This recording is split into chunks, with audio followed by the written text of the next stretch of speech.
ମୁଁ ନିଜେ ଜାଣିନଥିଲି ମୁଁ ଗୋଟେ ଆଡଭୋକେଟ ହେବି ବୋଲି। ଏମିତିଆ ସୋର୍ସ ସବୁବେଳେ ମୋ ମାଇଣ୍ଡରେ ଥାଏ ଯେ ଆମେ ପଇସାକୁ ସେଭିଂ କରୁଛେ, ବ୍ୟାଙ୍କରେ ରଖିଦେଲେ ସେଥିରେ ଇଣ୍ଟରେଷ୍ଟ ମିଳୁଛି। ଏମିତି ଆଉ କିଛି ବାଟ ଅଛି କି ଯୋଉଥିରେ ଆମକୁ ଆଉ କିଛି ଭଲ ରିଟର୍ଣ୍ଣସ ଆସିବ। ଫିକ୍ସ ଡିପୋଜିଟରେ ଯୋଉ ଆମାଉଣ୍ଟ ଆସୁଛି ତାଠୁ କିଛି ଟିକେ ଅଧିକ ମିଳିଲେ ଆଉ କିଛି ପ୍ରୋବ୍ଲେମ ହବନି। ଟ୍ରେଣ୍ଡ, ଡିକ୍ସନ, ମୁଁ ଗ୍ୟାବ୍ରିଏଲରୁ ବି ବହୁତ ପଇସା କମେଇଛି। ଗ୍ୟାବ୍ରିଏଲ ତ 70-80 ଟଙ୍କାରେ ମୋର ଅସୁବିଧାରେ ଯଦି କିଏ ସାହାଯ୍ୟ କରେ ସେ ହଉଛନ୍ତି ଭଗବାନ, ନହେଲେ ଡାକ୍ତର। କିନ୍ତୁ ତାଠୁ ବି ଅସୁବିଧାରେ ଯୋଉଟା ଆମେ ପଢୁ କୋର୍ଟ କଚେରୀର କାମ ପଡେ କି ଥାନାରେ, ତ ସେବେ ଆମକୁ ଭଗବାନ ଭଳିଆ ସାହାଯ୍ୟ କରନ୍ତି ଓକିଲମାନେ। ଆମ ସାଙ୍ଗରେ ବହୁତ ସୁନ୍ଦର ଆଡଭୋକେଟ ଜଣେ ଅଛନ୍ତି। ଜେନେରାଲି ଓକିଲ ମାନଙ୍କୁ ସମସ୍ତେ ଟିକେ ନିନ୍ଦା କରନ୍ତି, ଘୃଣା କରନ୍ତି କି ସେମାନେ ଲୁଟି ନିଅନ୍ତି ପଇସା। କିନ୍ତୁ ମୁଁ ଆଜି ଗୋଟେ ଏମିତି ବ୍ୟକ୍ତିତ୍ୱ ସାଙ୍ଗରେ ମିଶେଇବି ଯେ କି ବହୁତ ଗୁଡିଏ ଏମିତିଆ କେସ୍ କରିଛନ୍ତି ୱିଦାଉଟ୍ ଏନି ଫିରେ, ଆଉ ବହୁତ ଗୁଡିଏ ସୋସିଆଲ କଜରେ ସେ ଠିଆ ହେଇଛନ୍ତି ପବ୍ଲିକ ଇଣ୍ଟରେଷ୍ଟରେ, ଯାହା ପାଇଁ ତାଙ୍କ ନାଁ ବହୁତ ଥର ତଳେ ବି ପଡିଛେ। ସିଏ ଆଉ କିଏ ନୁହେଁ, ବଣାୟତ ମହାପାତ୍ର, ହାଇକୋର୍ଟ ଆଡଭୋକେଟ, ଆଉ ମୋର ଗୋଟେ ପୁରୁଣା ଇନଭେଷ୍ଟର, ତା ସହିତ ଗୋଟେ ମୋର ଫ୍ରେଣ୍ଡ ମଧ୍ୟ। ତ ମୁଁ ସ୍ୱାଗତ ଜଣାଇବି। ଜୟ ଜଗନ୍ନାଥ। ନମସ୍କାର, ଜୟ ଜଗନ୍ନାଥ। ଆପଣଙ୍କ ବିଷୟରେ ମୁଁ ତ ଆପଣଙ୍କ ସାଙ୍ଗରେ ଜଡ଼ିତ ଥିଲି କଲେଜରୁ। ଆପଣ କଲେଜରେ ତ ମୁଁ ପଢୁନଥିଲି, ବଟ୍ ଆମେ ଟ୍ୟୁସନ୍ସରେ ଦେଖା ହେଇଥିଲେ, ବଟ୍ କ୍ଲୋଜ୍ ହେଇଗଲେ। ସେବେ ମୁଁ ଯେତିକି ଜାଣିଛି ଆପଣଙ୍କର ସେମିତି ତ ଆଡଭୋକେଟ ହେବାର କିଛି ଇଚ୍ଛା ନଥିଲା। ହଠାତ୍ ଆଡଭୋକେସି ଆଡକୁ ଆପଣ କେମିତି ଆଟ୍ରାକ୍ଟ ହେଲେ ଆଉ ସେପଟେ ପଢେଇବ? ବଢିଆ କ୍ୱେଶ୍ଚିନ୍ ଟେ ପଚାରିଲେ। ଆକ୍ଚୁଆଲି କଥା କଣ କି, ମୁଁ ନିଜେ ଜାଣିନଥିଲି ମୁଁ ଗୋଟେ ଆଡଭୋକେଟ ହେବି ବୋଲି। ଗୋଟେ ଆଡଭୋକେଟଟେ ଥିଲା। ମୋର ପୁରା 14 ପୁରୁଷରେ କେହି ଆଡଭୋକେଟ ନଥିଲେ।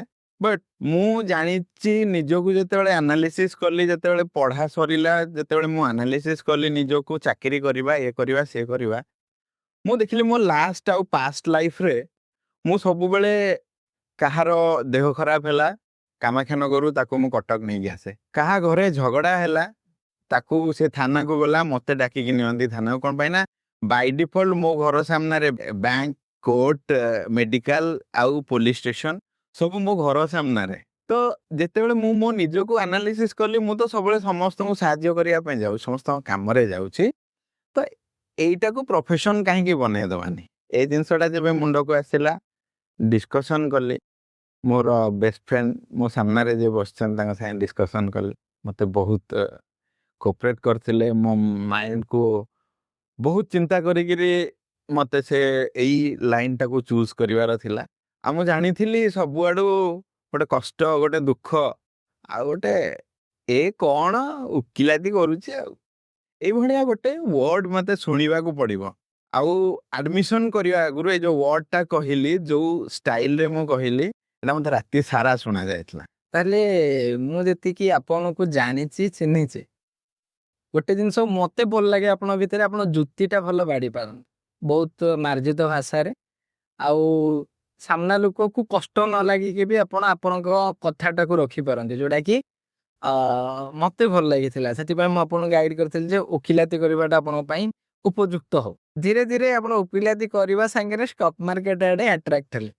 ମୋର ମୁଁ କହି ରଖିବି ଦର୍ଶକ ବନ୍ଧୁ ମାନଙ୍କୁ, ଯେବେ ମୁଁ ମୋତିଲାଲ ଓସ୍ୱାଲ ସିକ୍ୟୁରିଟିଜରେ ଆଜ ଏ ଗୋଟେ ଷ୍ଟକ୍ ଡିଲର କାମ କରୁଥିଲି, ତ ମତେ କ୍ଲାଏଣ୍ଟ ରିକ୍ୱାରମେଣ୍ଟ ଥିଲା। ତ ଜେନେରାଲି ଫାଇନାନ୍ସିଆଲ ୱାର୍ଲଡରେ ଯେବେ ଆମକୁ କ୍ଲାଏଣ୍ଟ ରିକ୍ୱାରମେଣ୍ଟ ହୁଏ, ଆମେ ପରିପାର୍ଶ୍ୱରେ ଦେଖୁ କି କିଏ ଅଛି ଯାହାର ପଇସା ଆମେ ଇନଭେଷ୍ଟ କରିପାରିବା। ତ ଫାଷ୍ଟ ମୁଁ ତମର ହିଁ ଆକାଉଣ୍ଟ ଖୋଲିଥିଲି, ଆଉ ସେଥିରେ କିଛି ଇନଭେଷ୍ଟମେଣ୍ଟ କରିଥିଲି। ତ କିଛି ଏକ୍ସପିରିଏନ୍ସ କୁହ, କେତେ ପଇସା ବନେଇଥିଲ କି ବୁଡିଥିଲା, ତ ଦର୍ଶକ ବନ୍ଧୁ ଗୁଡା କ୍ଲିୟରଲି ଜାଣିପାରିବେ, କାରଣ ଫାଷ୍ଟ କ୍ଲାଏଣ୍ଟ ତ ତମେ ହିଁ ଥିଲ। ଫର୍ଷ୍ଟ କ୍ଲାଏଣ୍ଟ ମୁଁ ଆପଣଙ୍କର ଥିଲି 2011। 2011 ମସିହା। ମତେ ଯାହା ପକେଟ ମନି ମିଳେ ମୁଁ ସେଥିରୁ ମୁଁ ଡେ ୱାନ୍ ରୁ ସେଭିଂ ବାଲା, ଯୋଉ କୁମ୍ପାରେ ପଇସା ରଖିବା, ମୁଁ ଡେ ୱାନ୍ ରୁ ଆରମ୍ଭ କରିଥିଲି। ବହୁତ କମ ବୟସରୁ, ପ୍ରାୟ ବହୁତ ଛୋଟ ଥିଲି, 5th 6th କ୍ଲାସରୁ ମୋ ପାଖରେ କୁମ୍ପା ଥିଲା। ସୋମବାର ଦିନ ଆମ ଘର ପାଖରେ ହାଟ ବସେ, ସେଇଠି କୁମ୍ଭାର କୁମ୍ପା ସବୁ ଭେରାଇଟି ଡିଜାଇନର ନେଇକି ଆସେ, ଯୋଉଟାକୁ ପିଗି ବ୍ୟାଙ୍କ ବୋଲି କୁହାଯାଏ। ଆଉ ସେଇଟା ମୁଁ ପିଲାଦିନୁ ମେଣ୍ଟେନ କରୁଥିଲି। ବସ୍ ମତେ ଗୋଟେ ଏମିତିଆ ସୋର୍ସ ସବୁବେଳେ ମୋ ମାଇଣ୍ଡରେ ଥାଏ ଯେ ଆମେ ପଇସାକୁ ସେଭିଂ କରୁଛେ, ବ୍ୟାଙ୍କରେ ରଖିଦେଲେ ସେଥିରେ ଇଣ୍ଟରେଷ୍ଟ ମିଳୁଛି। ଏମିତି ଆଉ କିଛି ବାଟ ଅଛି କି ଯୋଉଥିରେ ଆମକୁ ଆଉ କିଛି ଭଲ ରିଟର୍ଣ୍ଣସ ଆସିବ ଥିଲା। ଧୀରେ ଧୀରେ ସେଗୁଡାକ ଆସିଲା। ତ ମୋ ମାଇଣ୍ଡରେ ସବୁବେଳେ ଥାଏ ସେଭିଙ୍ଗସ କରିବି, ସେଇଥିରୁ କିଛି ଅର୍ନିଙ୍ଗସ ହବ। ଏମିତିଆ କିଛି ଗୋଟେ ମତେ ମିଳିଯାଆନ୍ତା ଯୋଉଥିରେ ଏଇ ସେଭିଙ୍ଗସରେ ଯୋଉ ଆମାଉଣ୍ଟଟା ଆସୁଛି ଯେହେତୁ ମୁଁ ପ୍ରଥମେ ତ ଆପଣଙ୍କୁ ଆପ୍ରୋଚ୍ କରିଥିଲି ତ ସେ ସମୟରେ ଡର ଲାଗିଲାନି କି ଏ ନୂଆ ଇନଭେଷ୍ଟମେଣ୍ଟରେ ପଶୁଛନ୍ତି ବି ହେଇପାରେ। ଆମେ 5-7 ବର୍ଷ ସାଙ୍ଗ ଥିଲୁ। 2007 ମସିହାରେ ଆମର ଫ୍ରେଣ୍ଡସିପ୍ ଷ୍ଟାର୍ଟ ହେଇଥିଲା। ଏଇ ବର୍ଷକୁ ମିଶାଇ ଦେଲେ ବୋଧେ 20 ବର୍ଷର ଫ୍ରେଣ୍ଡସିପ୍ ହେଇଯିବ।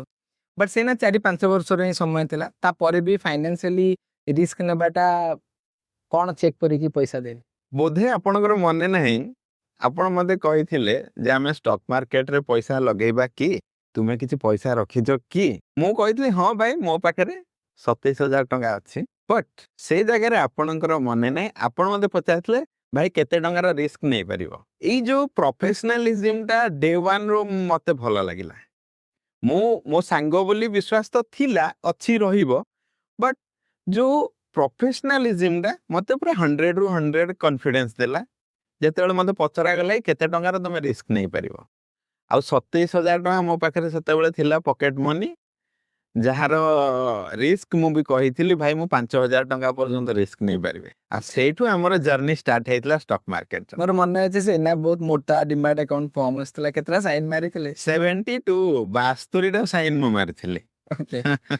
ତ କିଛି ମନେ ଅଛି କୋଉ ଷ୍ଟକ୍ ଆମେ ପିକ୍ କରିଥିଲେ ଯୋଉଟା କି ହୋଲ୍ଡ କଲେ 5-7 ବର୍ଷ ଆଉ ଭଲ ରିଟର୍ଣ୍ଣସ ପାଇଥିଲେ ସେ ସମୟ? କେମିତି ମନେ ରହିବନି, କୋଉ କୋଉ ଷ୍ଟକ୍ କହିବି, ମତେ ସେବି ବାନ୍ଧି ନବନି ତ? ଅଶୋକ ଲିଲାନ 19 ଟଙ୍କାରେ କିଣିଥିଲେ ଆଜ୍ଞା, ଆପଣଙ୍କର ମନେ ନଥିବ। ଟିଭିଏସ୍ ମୋଟର୍ସ ମନେ ଅଛି 47 ଟଙ୍କାରେ ଆପଣ ମତେ କିଣେଇଥିଲେ। ଆଇଚର ମୋଟର୍ସ ସେଇଟା ବି ଖୁବ୍ କମ୍ 3,000 ନା 2,000 ଟଙ୍କାରେ କିଣା। ସେ ସମୟରେ ତ ସେଇ ରେଟ୍ ହିଁ ଥିଲା। ସବୁ ହାଇଏଷ୍ଟ ମଲ୍ଟିପଲ ଟାଇମରେ କୋଉ ଷ୍ଟକରେ ପଇସା ବନେଇଛନ୍ତି ଯୋଉଟା କି? ଅଶୋକ ଲେଲାଣ୍ଡ। ଅଶୋକ ଲେଲାଣ୍ଡଟା 19 ଟଙ୍କାରେ କିଣିଥିଲେ, ଏଇନା ବି 200-250 ଟଙ୍କା। ବଟ୍ ମୋର ଯାହା ମନେ ପଡୁଛି ଆପଣଙ୍କର ଗୋଟେ ଟ୍ରେଣ୍ଡ ଆଉ ରିସେଣ୍ଟଲି ଆମେ ଡିକ୍ସନ୍ ମୁଁ ଗ୍ୟାବ୍ରିଏଲରୁ ବି ବହୁତ ପଇସା କମେଇଛି। ଗ୍ୟାବ୍ରିଏଲ ତ 70-80 ଟଙ୍କାରେ। ମୋର ସେଇ ପୋର୍ଟଫୋଲିଓଟା ମତେ ମନେ ପଡେ ନା, ମତେ ଭାରି ଖୁସି ଲାଗେ। ଓକେ, ବର୍ତ୍ତମାନ ଯଦି ଆମ ପାଖରେ ତ ସମୟ କମ୍ ଅଛି, ଆମେ ସଂକ୍ଷେପରେ ଯାଉଛୁ। ଆମେ ଷ୍ଟକ୍ ମାର୍କେଟ ବିଷୟରେ ତ ଡିସ୍କସନ୍ କଲେ, ଟିକେ ପର୍ସନାଲ ଲାଇଫ ଆଡକୁ ଆପଣଙ୍କୁ ଯିବି। ରିସେଣ୍ଟଲି ଗୋଟେ ଭିଡ଼ିଓ ବହୁତ ଭାଇରାଲ ହେଇଥିଲା। ଆପଣ ଗୋଟେ ରୋଡ ଉପରେ ଠିଆ ହେଇକି ଚିତ୍କାର କରୁଛନ୍ତି କି ରୋଡଟା ତ ଆମର, ଆମେ ତ ଟ୍ୟାକ୍ସ ଦଉଛୁ। ଏ ରାସ୍ତା ମଝିରେ ଏଇ ଯୋଉ ଷ୍ଟ୍ରକ୍ଚରଟା ଠିଆ ହେଇଛି କାହାର, ଆଉ ବହୁତ ଜୋରରେ ହାଲା ହେଇଥିଲା। ବଟ୍ ଜେନେରାଲି କ'ଣ ହୁଏ, ଯେବେ ଓକିଲକୁ ଫି ମିଳେ ସେ ମୁହଁ ଖୋଲେ, କିନ୍ତୁ ବିନା ପଇସାରେ। ଆଉ ଥରେ ମୁଁ ଗୋଟେ ଭିଡ଼ିଓ ଦେଖିଛି ଯୋଉଥିରେ କି ମଦ ଦୋକାନରେ ଟଙ୍କାଟେ ପାଇଁ 10 ଲକ୍ଷ ଟଙ୍କା ତାର ଫାଇନ୍ କରେଇଥିଲେ। ଏସବୁ କ'ଣ ଆକ୍ଟିଭିଟିସ୍ କ'ଣ ପାଇଁ, ଏତେ ରିସ୍କ କ'ଣ ପାଇଁ? ଦେଖନ୍ତୁ, ଲାଇଫରେ ଦିଟା ଜିନିଷ ଅଛି। ସବୁବେଳେ ଆମେ କାମ କରିବା ନାଁ କମେଇବା ପାଇଁ, ନାଁ କମେଇବା ପାଇଁ କାମ କରିବା। ଦି ପ୍ରକାରର ଜିନିଷ କ'ଣ ପାଇଁ କହିଲି? ପଇସା ନେଇକିରି ବି କାମ କରିବା, ଯାହାର ଭଲ ହବ, ଭାଇ ଆମର ନାଁ ହବ। ପଇସା ନ ନେଇକି କାମ କରିବା, କାହା ଇଣ୍ଡିଭିଜୁଆଲ ପାଇଁ ପଇସା ନ ନେଇକି କାମ କରିବାକୁ ମୁଁ ବହୁତ ଭଲ ପାଏନି। ଅତି ଗରିବ ଗୁରୁବା ଦେଖିଲେ ହଁ ମୁଁ ଟିକେ ସାହାଯ୍ୟ କରିଦିଏ, ବିନା ପଇସାରେ କାମ କରିଦିଏ। ବଟ୍ ମୋର ଯୋଉ ମେଜର କାମ ୱିଦାଉଟ୍ ପଇସାରେ, ସେଇଟା ହଉଛି ସୋସାଇଟି ପାଇଁ। ମତେ ସୋସାଇଟି ଦରକାର। ମୁଁ ଯାହା ବି କାମ ବେଶୀ ଗୁଡେ ଖର୍ଚ୍ଚ ହେଲା ଭଳିଆ କାମ କାହା ଲାଗି କରିଛି, ସେଇଟା ହଉଛି ସୋସାଇଟି, ଯୋଉଟା କି ମୁଁ ମୋର କରେ। କାହାକୁ ଦେଖାଯାଉ ନ ଯାଉ, କାହାକୁ ଭଲ ଲାଗୁ ନ ଲାଗୁ, ମୁଁ କରିଦିଏ। ଏ ଯୋଉ ଆପଣ ଥରେ ଗୋଟେ ଟ୍ରକଟେ ଲେଉଟି ପଡ଼ିଥିଲା ଆଉ ନାହିଁକୁ ଆପଣ ପଚାରିଥିଲେ, ତ 2 ଦିନ ମଧ୍ୟରେ ସେମାନେ ଆସିକି ଉଠେଇଥିଲେ ଆଉ ଆପଣଙ୍କୁ ରିପ୍ଲାଏ ବି କରିଥିଲେ। ଆଉ ଗୋଟେ ଥର ଶୁଣିଛି ଏ ଜିନିଷଟା ଆପଣଙ୍କର କ୍ରୋକୋଡାଇଲ ଗୋଟେ ଏରିଆରେ ବାହାରୁଛି ନଦୀରେ, ଆପଣ କହିଲେ ଏଠି କାହିଁ ବୋର୍ଡ ନାହିଁ, ଆପଣ ଡେଞ୍ଜର ସାଇନ୍ କାହିଁ ନାହିଁ? ତ ଆଜିକା ଡେଟ୍ରେ ସେଟା କି ବ୍ରିଜ ଅଛି?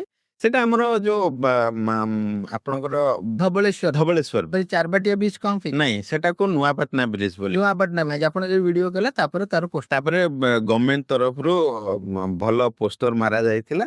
ଏଠି କୁମ୍ଭୀର ବାହାରୁଛି ନଈରେ, କେହି ନଈକୁ ଯାଆନ୍ତୁନି, କୁମ୍ଭୀର ଆପଣଙ୍କୁ ଡିଷ୍ଟର୍ବ କରିପାରେ, ଆପଣ ବି କୁମ୍ଭୀରକୁ ଡିଷ୍ଟର୍ବ କରିପାରନ୍ତି। ଠିକ ଅଛି, ଏଠି ତ ଆମେ ଗଭର୍ଣ୍ଣମେଣ୍ଟ ଏଗେନ୍ଷ୍ଟରେ ବାହାରିଲେ। ଥରେ ଆପଣ ଗୋଟେ ପର୍ସନାଲ ବିଜନେସମ୍ୟାନ, ଯେମିତି କି ଗୋଟେ ମଦ ଦୋକାନୀ, ସେ ଟଙ୍କାଟେ କି 2 ଟଙ୍କା ଅଧିକ ରଖୁଥିଲା ନା 10 ଟଙ୍କା ରଖୁଥିଲା? 10 ଟଙ୍କା ଅଧିକ ରଖୁଥିଲା। ସେଟା ଗୋଟେ ମଦ ଆପଣ ଆଣିବାକୁ ଯାଇଥିଲେ, ଆଜ୍ଞା, ଆପଣଙ୍କ ପାଇଁ ନା କାହା ପାଇଁ ଆଣିବାକୁ ଯାଇଥିଲେ, ନା କ୍ଲାଏଣ୍ଟ ଆପଣଙ୍କୁ କମ୍ପ୍ଲେନ କଲାଠୁ ଆପଣ ଯାଇଥିଲେ? ଏକ୍ଜାକ୍ଟଲି, ବଢିଆ କଥାଟା ଆପଣ କହିଲେ। ଆମ ଘରେ ଜଣେ କାମ କରୁଥିଲା, ସିଏ ମଦଟା ନେଇକି ଆସିଲା, ମତେ କହିଲା ଆଜ୍ଞା ଏ ମଦଟା ଆଣିକି ଆସିଲି, ଏତିକି ଟଙ୍କା। ମୁଁ କହିଲି ଦେଖେଇଲୁ କେତେ ଟଙ୍କା? ମୁଁ ଦେଖିଲା ବେଳକୁ ସେଥିରେ 150 ଟଙ୍କା ଲେଖା ହେଇଛି, କିନ୍ତୁ ସେ 160 ଟଙ୍କା ଦେଇକି ମଦଟା ନେଇକି ଆସିଥିଲା। ଇମିଡିଏଟ ମୋ ମାଇଣ୍ଡକୁ ଆସିଲା ଯେ ଗୋଟେ ମଦ ଦୋକାନ, ଟୋଟାଲ ଗୋଟେ ସହରର ସବୁଠୁ ଭିଡ଼ ଦୋକାନ ହଉଛି ମଦ ଦୋକାନ।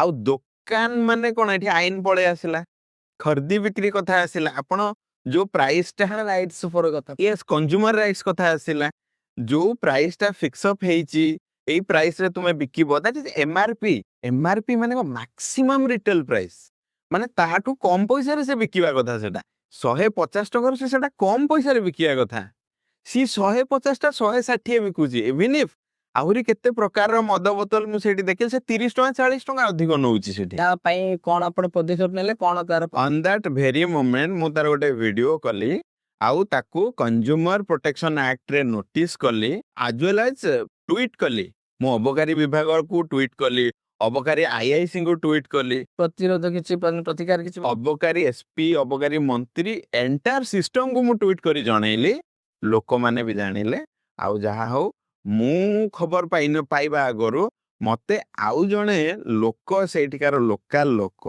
जे कि से मद दुकान रु मद किणे आउ से मद दुकान रु मद किणिकिरी सी ताकर से माने पिया पी करंती से माने मते थरे रास्ता रे देखा हेले जे मते कहले भाई से मद दुकानी रे 10 लाख टका फाइन हैला मु कहली ଏବେ ସେ ମଦ ଦୋକାନୀ ଆଉ ରେଟ୍ ଅଧିକ ବିକୁଛି ନା ନାଇଁ ସେତିକି ଅଛି ଆଉ ମୁଁ ତ ଆଜ୍ଞା ରେଗୁଲାର ମଦ ଦୋକାନ ଯାଏନି ବୋଧ ହୁଏ ଯଦି 10 ଲାख फाइन देला परे भी से अधिक रेट रे बिकुथुओ ताहले एटा आज्ञा खराब भाबियानी सरकार को लज्जा आ से सरकार भीतर मो भी अछि मते भी लज्जा आपन को भी लज्जा जो माने दर्शक अछन समस्त को लज्जा काहे कि मत हो जहा भी हो जो जिनसटारे सरकार अलाउ करूचंती ए जिनसटा तमे कर तो सरकार सब जिनस गोटे आईन रे बंधा गोटे रेट रे बंधा गोटे प्राइस रे बंधा तो ताकू ओवरटेक तापरे भी इंटरेस्टिंग कथा होची MRP maximum little price that means कि से प्राइस रु अपन कम रेट रे बिकिबे किंतु मन ताप अधिक रेट रे बिकुचंती अनेक गुडा वीडियो भी मैं देखुची यंग जनरेशन करूचंती जोठी कि मद दुकानी माने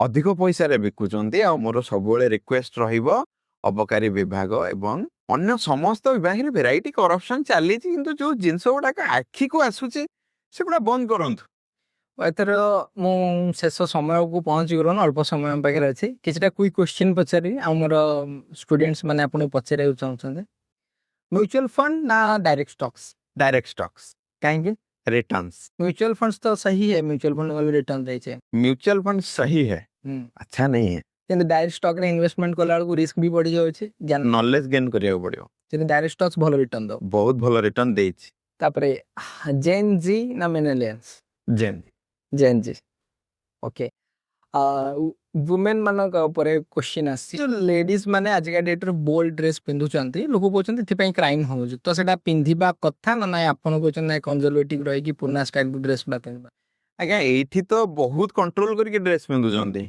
आउट ऑफ इंडिया बहुत ओपनली ड्रेस पिंधुचंती काई एते गुडा क्राइम तो होनी तले आपन agree yes yes yes yes जियो माने जहा चाहेबे पिंधि परिबे किछि असुविधा नहीं मते किछि प्रॉब्लम होएनी okay last final love marriage ना arrange marriage love cum arrange okay ठीक अच्छे दर्शक बंधु ये थिले आम संगे वर्णादित्य महापात्र खोला मन रे निज कथा सब रखिले जदि आपणकर मतामत किसी अच्छी सारंग पाई कि सारंग संगे डिस्कस करिया पाई तो आमे तांको कोलैब रे रखिछु आपण जहां भी कमेंट करिवे तांका सारे डायरेक्ट देखि परिवे आले चैनल के भी जाई कि देखि परिवे कि से केते गुडी प्रतिकार प्रतिरोध करिवा पाई बहुत किछि परिचंती सोसाइटी पाई सोडा भी आपण चेक करि परिवे तो बरुणा जदि आपण सार को फॉलो करिया पाई चाहउछंती वर्णादित्य महापात्र तांकर अकाउंट नंबर डिस्क्रिप्शन रे मु लिंक दे देछि आउ लाइक फॉलो सब्सक्राइब करंतु आपण फ्रेंड आउ फैमिली संगे भी जो खोला मानसिकता भी शेयर करंतु आउ एजुकेट करंतु thank you very much investment